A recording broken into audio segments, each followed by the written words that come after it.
இன்றைக்கி வந்து நத்தல் மீன் வாங்கியிருக்கோம். இதை வந்து குழம்பு பண்ணத்தான் போகிறோம்.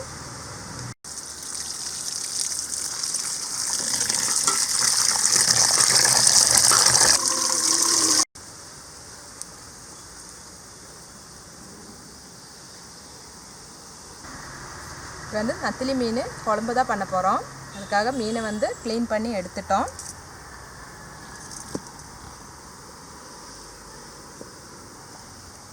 அதுக்கு குழம்புக்கு வந்து தேவையான பொருள் என்னெல்லான்னு பார்த்துடலாம்.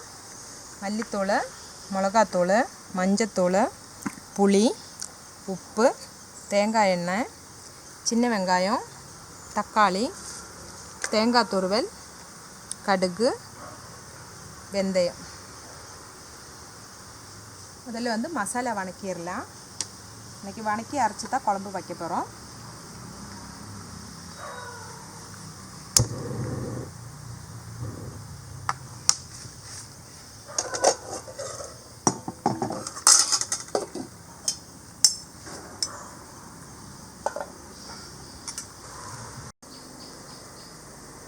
இந்த சைஸு அளவுக்கு புளி இதை வந்து ஊற வச்சிடலாம்.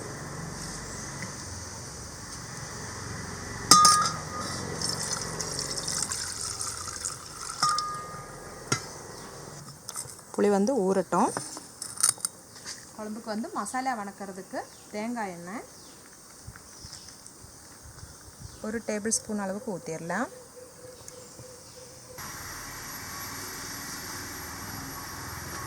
அரை டீஸ்பூன் அளவுக்கு வெந்தயம்,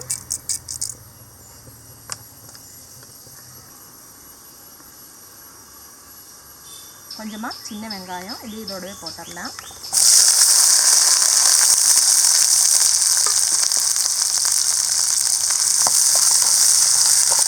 வெங்காயம் வந்து வதங்கட்டும்.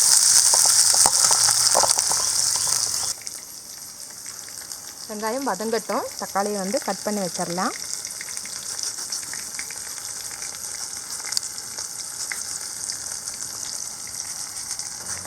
சின்ன தக்காளி அதனால தான் 2 தக்காளி எடுத்திருக்கோம். பெருசாக இருந்தால் 1 தக்காளியே போதும்.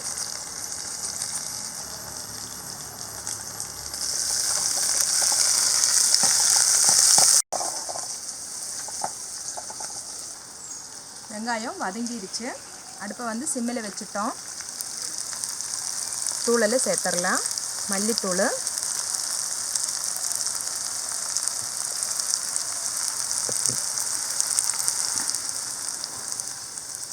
மிளகாத்தூள்,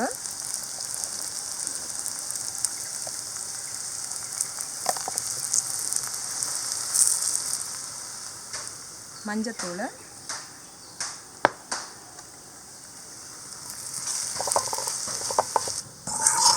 தூள் சேர்க்கும்போது எப்போவுமே அடுப்பை வந்து சிம்மில் தான் வைக்கணும். தூளோட பச்சை வாசம் மாறிடுச்சு. கட் பண்ணி வச்சுருக்கிற தக்காளி சேர்த்துடலாம்.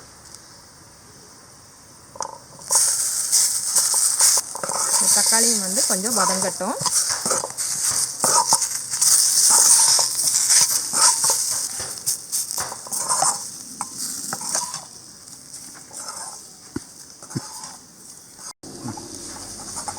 தக்காளி வந்து 1 நிமிஷம் வதக்கினா போதும். அப்படியே இறக்கி வச்சிடலாம். ஆறட்டும். ஆறுனதுக்கப்புறமா நல்லா நைஸாகவே அரைச்சி எடுத்துடலாம்.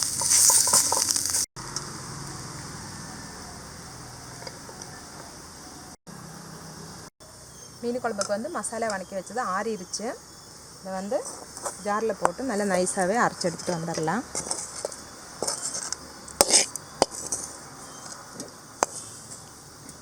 இதோடவே ஒரு அரை மூடி தேங்காய் துருவல் இதையும் சேர்த்து தான் அரைக்க போகிறோம். தேங்காய் வந்து வணக்கில் பச்சையாக தான் அரைக்கிறோம்.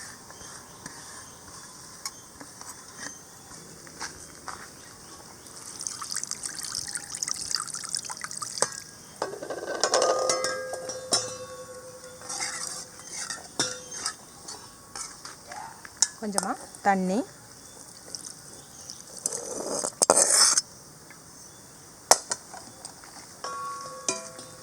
வந்து நல்லா நைஸாகவே அரைச்சி எடுத்துகிட்டு வந்துடலாம். ஊற வச்ச புளியை வந்து கரைச்சி எடுத்துட்டோம்.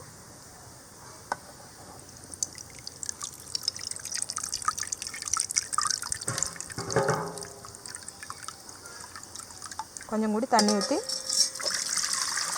கரைச்செடுத்துடலாம். அரைச்செடுத்த மசாலா,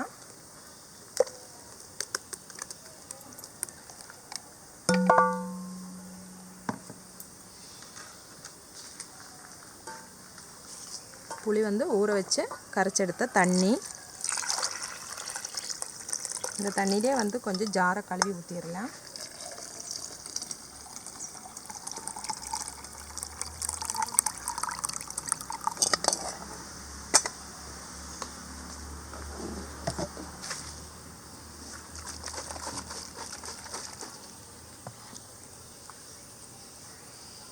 இந்த தண்ணி இந்த குழம்போடு சேர்த்துடலாம்.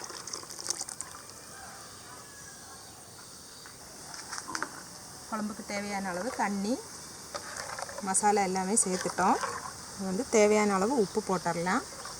கொஞ்சம் கம்மியாகவே போட்டால் போதும். இந்த குழம்பு வந்து கொதித்து கொஞ்சம் சுண்டணும். அந்த பக்குவத்துக்கு தேவையான மாதிரி உப்பு போட்டால் போதும். பத்தலைன்னா கூட பின்னு போட்டுக்கலாம்.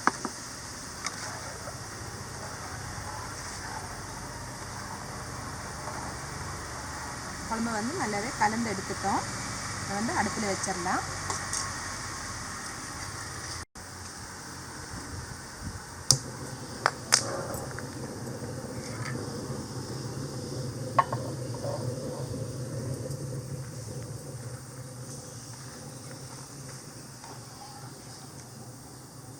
குழம்பு வந்து நல்லாவே ஒன்று கொதித்து கொஞ்சம் சுண்டட்டும்.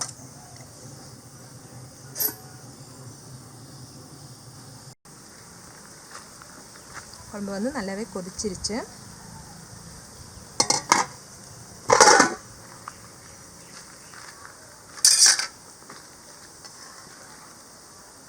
ஒரு 5 நிமிஷம் இன்னும் நல்லாவே கொதிக்கட்டும்.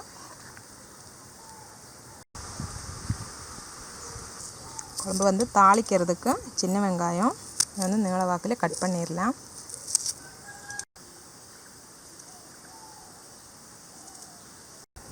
இப்போ வந்து ஒரு 5 நிமிஷம் நல்லாவே கொதித்து சுண்டிடுச்சு. இந்த டைமில் கழுவி வச்சுருக்கிற இந்த மீனை போட்டுடலாம்.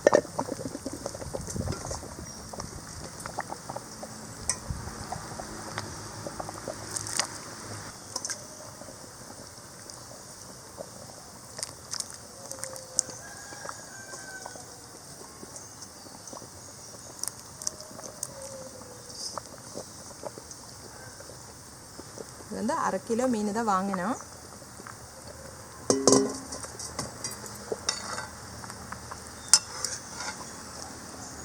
ஃப்ரை பண்ணுறதா இருந்தால் ஒரு 1 கிலோ வாங்கினோம். குழம்புக்குங்கிறதுனால 1/2 கிலோ தான் வாங்கினோம். இந்த மீன் வந்து வேகட்டும்.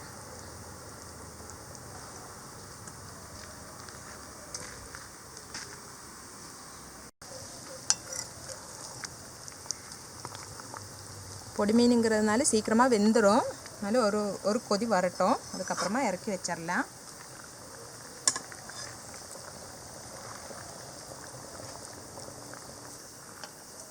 இந்த டைமில் உப்பெல்லாம் கரெக்டாக இருக்கான்னு பார்த்துடலாம்.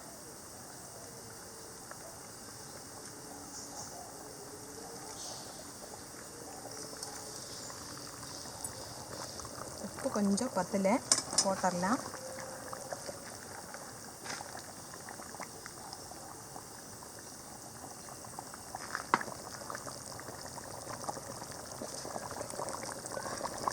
வந்து இறக்கி வச்சிடலாம். குழம்பு வந்து தாளிக்கிறதுக்கு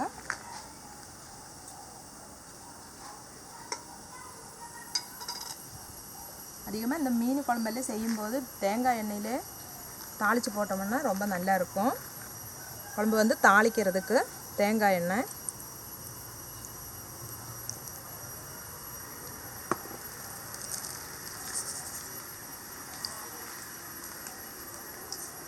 கொஞ்சமாக கடுகு,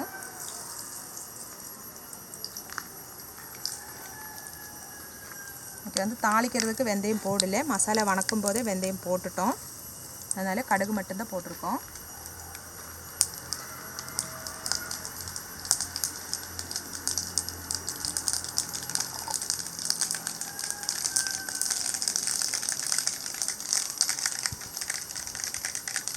கடுகு வந்து பொரிஞ்சிருச்சு. கட் பண்ணி வச்சுருக்கிற ஒரு 4-5 சின்ன வெங்காயம், ஒரு கொத்து கருவேப்பிலை இதையும் போட்டுடலாம்.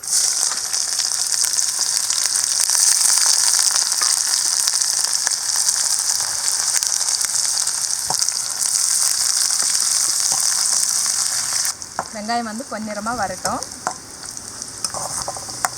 உங்களுக்கு வந்து டிப்ஸ் எல்லாம் கொடுக்கறது வந்து எங்கள் வீட்டுக்காரரு தான். குழம்பு அப்படி பண்ணணும் இப்படி பண்ணணும்னு எல்லாம் சொல்லி தருது. வெங்காயம் வந்து பொன்னிறமாக வந்துருச்சு. இதில் வந்து கொஞ்சமாக மிளகாத்தூள் போட்டுடலாம். அடுப்பை வந்து ஆஃப் பண்ணிடலாம்.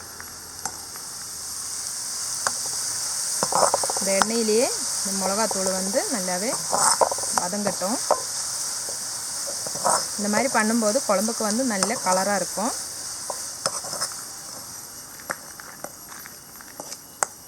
இந்த தாளிப்பை வந்து இந்த குழம்புல ஊற்றிடலாம்.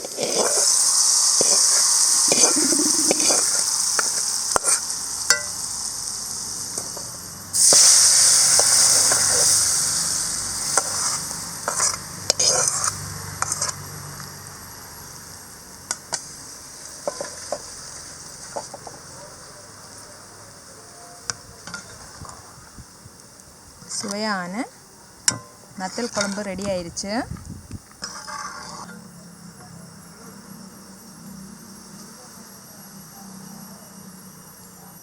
பிடிச்சிருந்தா சேனலுக்கு சப்ஸ்கிரைப் பண்ணுங்கள், ஃப்ரெண்ட்ஸுக்கெல்லாம் ஷேர் பண்ணுங்கள்.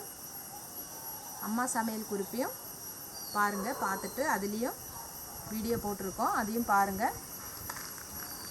பார்த்துட்டு சப்ஸ்கிரைப் பண்ணாதவங்க சப்ஸ்கிரைப் பண்ணுங்கள். ஃப்ரெண்ட்ஸுக்கெல்லாம் ஷேர் பண்ண மறந்துடாதீங்க. மீண்டும் அடுத்த ரெசிபியில் சந்திக்கலாம். நன்றி, வணக்கம்.